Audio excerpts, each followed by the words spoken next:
kupika uko nacho. Akawatroza sekuru. Ndosaka uchirova smile kusvika godzi. Ndazona asakanaka. Akanaka zingaita. Ndakarikidza zvino handisina kugaza. Wapfeka manganiko? Ndaione ndanovabvisa sekuru handiti vanovaisa mubhegi. Ndakatengerwa bhegi nasekuri. Rakanaka iledza kai. Kwailedza navanhu. Zvose dziri vasikana. Ndakarikidza zvino. Ubepika? Ndinochikoreni.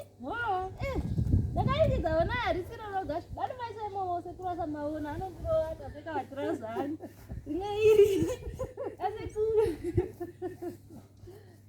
asi tida kuvaudza ivi ndaudzirei handizokuudzi zvimwe zvinhu mangana kamukareva ndakatakarezve nerangu newesenzeni wochifema hereyo nozvatine vakaenda irikidza handizirini nezvomisimulila vako kwai vakaenda kundonyora matest avo kuyunivhesiti vakai vari kunyora matest avo kuyunivhesiti saka tinenge tiri mukilasi mavahove ndo vanotidzidzisa takazangana nekilasi yavo vahove chorova vedoe vanorova here vahove havangambotadzi nekuti vakalovwa ndakona vatesti every friday vahove vanotinyeresa testi ndokurova kusvika pahafu dzawakonova kusvika pahafu tikanyora auto inosvika 20 ukaona 7 unorwa kusvika pa10 ndiyo testi yacho here iri pabhuku ndiyo yangu nevesenzeni ndiyo testi yaunganyora iyi ndiyo yakanzi what is food iwe unobva wanyora kuti food is sadza and meat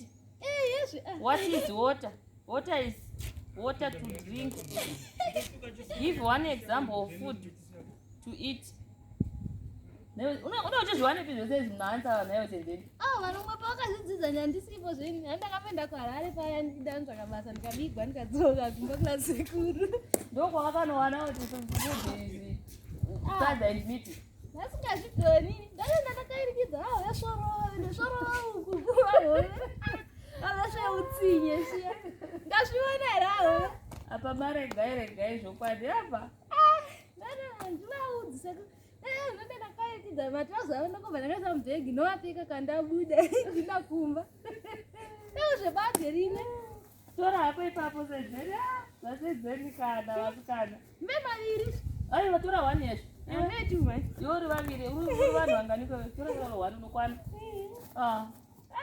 vesvorova kai misi mundino vari kunyora matest avo kuyunivhesiti kavhiki ino yose vanenge vasipo saka vhiki ino yose inenge vakarova 3 matrao tiri wavahove kai ndakarova matatu kezvodatsvaka chikadibhokisi ndochipfekerapo ndokashorova zvavahove manje chikadibhokisi chinorira chine chimboma chimwe chakaita chitema so chisingadafuki sedzeni uyu